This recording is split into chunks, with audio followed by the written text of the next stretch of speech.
Hello students, आज हमारा topic है intensity of electric field due to dipole और वो भी broad on axis of dipole या इक्वेटोरियल लाइन ऑफ डाइपोल। हमने डाइपोल से ब्रॉड ऑन एक्सिस पे हमने क्या निकालना है, इलेक्ट्रिक फील्ड इंटेंसिटी निकालनी है। और कल हमने जो डिस्कस किया था on the axis of dipole, आज हम ब्रॉड ऑन एक्सिस, इसे हम इक्वेटोरियल लाइन ऑफ डाइपोल भी कहते हैं। तो हमारे पास एक डाइपोल है ए बी जिसमें चार्ज माइनस क्यू और प्लस क्यू है, मिड पॉइंट ओ है डाइपोल का, नेट डिस्टेंस बिटवीन चार्जेस जो है 12 है।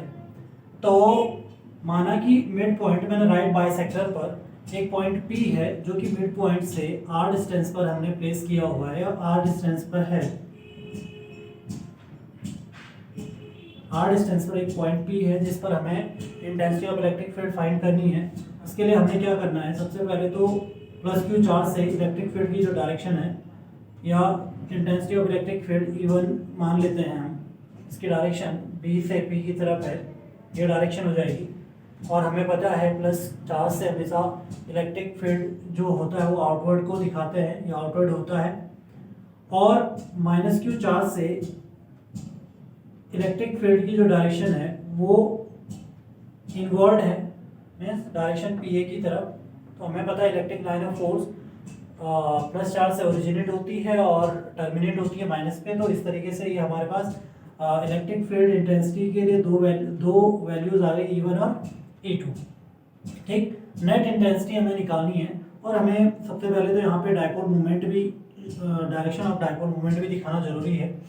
तो अब हमें ये P वाली सिचुएशन देखनी है कि P पे जो इलेक्ट्रिक फील्ड बनेगा वो कैसे बनेगा। तो देखिए P वाली कंडीशन को एक बार अगर डायग्रामेटिकली अलग से समझें तो क्या, कैसे इसको हम समझाएंगे, कैसे हम समझेंगे इसे। तो यहाँ पे ये E1 है, इसकी डायरेक्शन ये थी, और E2 ये है, इसकी डायरेक्शन ये है।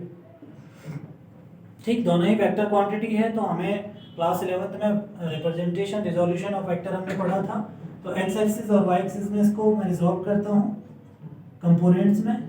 On resolving this E1 in components, so देखिए ये थीटा है। तो यहाँ पे अगर मैं इसको समझाऊँ आपको तो ये वाला एंगल ऑब्वियसली बात है थीटा हो जाएगा। तो ये वाला एंगल हमारे पास थीटा है। यहाँ पे आपने पहले ही पढ़ा हुआ है कि जिस आर्म पे एंगल बनता है वो कॉस ली जाती है। तो E1 कॉस थीटा इधर आ जाएगा, ये E1 का एक्स एक्सिस का कंपोनेंट हो गया। ठीक, और E1 साइन थीटा ये वाई एक्सिस का कंपोनेंट हो गया। ऐसे ही हमें क्या करना है कि E2 को रिजॉल्व करना है। तो एक्स एक्सिस के लिए कंपोनेंट सेम डायरेक्शन में आ जाएगा E2 cos थीटा, बट जो वाई एक्सिस के लिए कंपोनेंट होगा वो E2 sine theta opposite to the E1 sine theta हमारे पास बन जाएगा। तो कुछ इस तरीके से हमारे पास एक डायग्राम बनेगा जो नेट इलेक्ट्रिक फील्ड, देखिए E1 साइन थीटा और E2 साइन थीटा क्या कर रहे हैं एक दूसरे को, E1 sine theta and E2 sine theta जो कंपोनेंट थे वो एक दूसरे को कैंसिल आउट कर रहे हैं। E2 sine theta cancel each other. अच्छा, क्यों कैंसिल करेंगे? क्योंकि equal in magnitude opposite in direction है, तो ये एक दूसरे को कैंसिल आउट कर दे रहे हैं। अब हमारे पास नेट इंटेंसिटी जो P पे है वो E1 cos theta plus E2 cos theta के बराबर आ जाएगी। तो इंटेंसिटी एट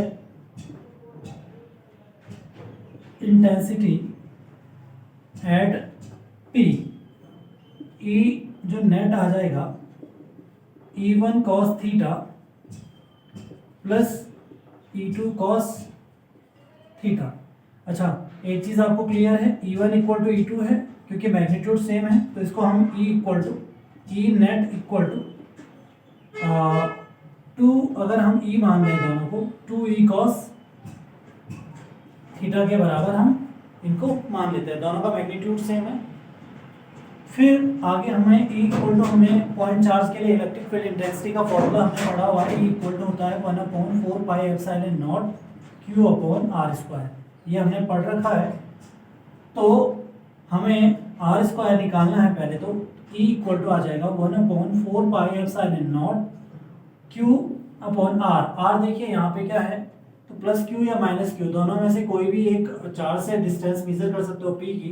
तो बी से पी की जो डिस्टेंस हो जाएगी वो देखिए पाइथागोरस थ्योरम से ओ से बी एल है, और ये परपेंडिकुलर एक राइट एंगल ट्राइंगल बन रहा है ओ बी पी या ओ ए पी, कोई भी एक ले लीजिए। तो हाइपोटेनस होता है hypotenuse square is equal to base square plus perpendicular square, तो ये आ जाएगा R square plus L square और होल पावर 1/2। ये आपके पास आर आ जाएगा, तो यहाँ पे आर स्क्वायर है तो R square plus L square. देखिए हाफ पावर कट चुकी है क्योंकि यहाँ आर स्क्वायर है, ये हाफ पावर वहाँ से कट गई।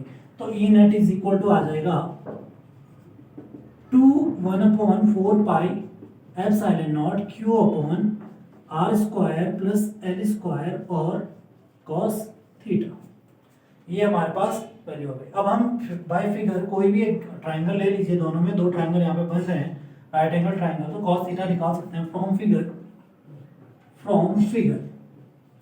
कॉस थीटा की वैल्यू आप ले सकते हो। तो बेस अपॉन बेस एल है और hypotenuse R square plus L square की पावर 1/2 हो जाएगा ये।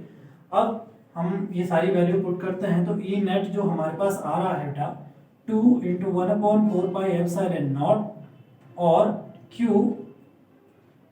Upon R square plus L square और L upon R square plus L square की पावर 1/2 आ जाएगा। अब इसे सॉल्व करते हैं, 2 अंदर मल्टीप्लाई कर दीजिए 1/4 pi epsilon not 2QL upon, और यहाँ नीचे सॉल्व करते हैं तो ये 1 पावर है 1/2, तो ये 3/2 हो जाएगी। ठीक, और हमें एक चीज पता है 2QL इज इक्वल टू क्या होता है, P इलेक्ट्रिक डाइपोल मूवमेंट।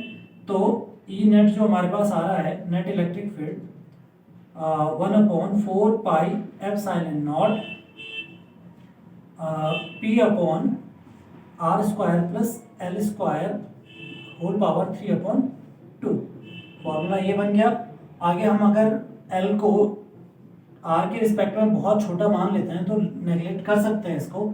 तो नेट इलेक्ट्रिक फील्ड जो आता है 1/4 पाई एप्सिलॉन नॉट और P अपॉन आर स्क्वायर है, स्क्वायर से ये 2 से 2 कैंसिल हो जाएगा और R³ बचेगा। ये हमारे पास नेट इलेक्ट्रिक फील्ड है, P आ जाएगा न्यूटन पर कूलम। वेक्टर में लिखना है तो वेक्टर नेट जो आ रहा है 1/4 pi epsilon naught P vector, क्योंकि P एक वेक्टर क्वांटिटी है, R³ न्यूटन पर कूलम, और यहाँ पे माइनस लगा देंगे। माइनस इसलिए देखिए A की डायरेक्शन ये है और P की डायरेक्शन ये है, तो यहाँ पे electric field and electric dipole movement दोनों एंटी पैरेलल में, इसलिए माइनस आ गया। अच्छा, हमें एक और चीज़ यहाँ पे अगर निकाल सकते हैं हम कि ये कर लिया होगा आपने, थोड़ा सा मैं रब कर रहा हूँ यहाँ पे। तो हमने एक चीज़ पढ़ी थी, ई एक्सियल एक्सिस पे पढ़ा था, ई एक्सिस पे हमने पढ़ा था कि 1/4 pi epsilon not 2P upon R³, और ई इक्वेटोरियल पे हमने पढ़ा 1/4 pi epsilon naught P upon R³।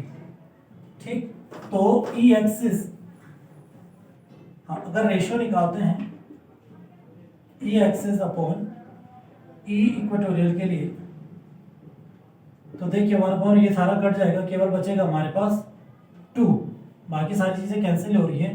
तो ई एक्सिस क्या होता है 2 टाइम्स ऑफ ई इक्वेटोरियल।